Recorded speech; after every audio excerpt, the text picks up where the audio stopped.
But I've always been very buttoned up in the way that I've gone about my sales process in my business. So I'll talk about my B2B process because that's probably most relevant for the audience. But what I always think about when it comes to process is, what do I need to accomplish for the results to come? We are in a very results-driven business. Sales that is that way, period. And sports sales is also a very incredibly competitive, results-driven business. It's for most sports teams, it's the bulk of where their revenue comes from organizationally.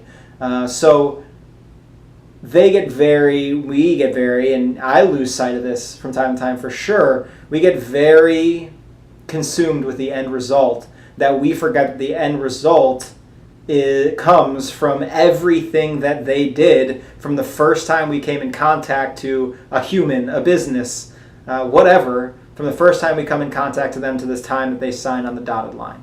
So I believe the best salespeople understand how they are most efficient at selling, and they are documented in that process, and they think about that process all the time. So it makes it repeatable, whether it's conversation, whether it's how they go about the sale. They create something that is repeatable. And the way I go about it and think about it is, I know you can't tell by my height, but I was a pretty good basketball player, and I was a good shooter. But I didn't become a good shooter just because I woke up one day and had good hand-eye coordination, and I had good distance feel or whatever. No, there's a repeatable process that to how the jump shot looks, what the extension is.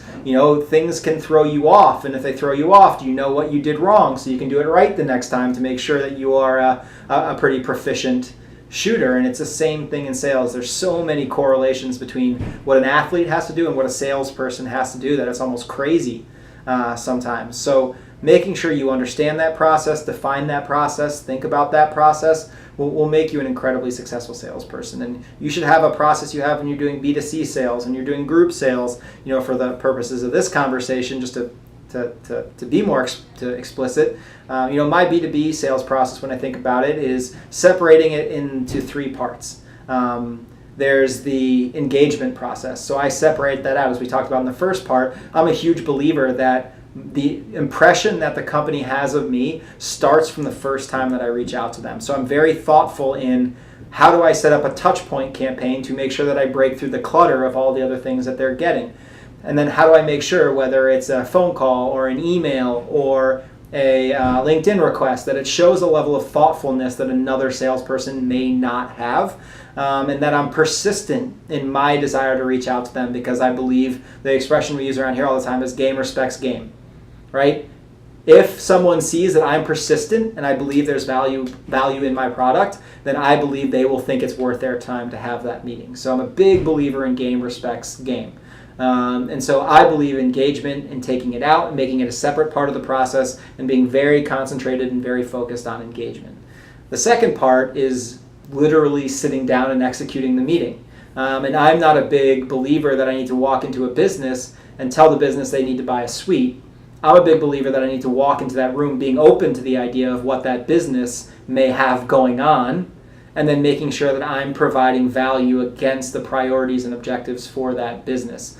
If I'm fighting for an entertainment dollar, then it certainly helps to be the Rockets or the Texans or the Astros. However, if I take myself out of that and I want to fight for what are the priorities and objectives of your company right now. We need to do a better job recruiting. Our staff events are starting to suck. Our salespeople aren't getting face-to-face with enough people. I want to help that company solve those problems through our stadium, and I believe if I do that, one, I'll show as a better salesperson than that area, and they'll trust us more, and they'll make more of a decision, with us. But two, I'm going to get myself access to a much bigger budget. If I'm fighting for an entertainment space, I'm fighting for something that's clearly defined that other people are competing for. Whereas if a company has a priority or objective, they're usually putting a lot of resources, which include money, towards that objective. And so all of a sudden, I'm not just going after the entertainment.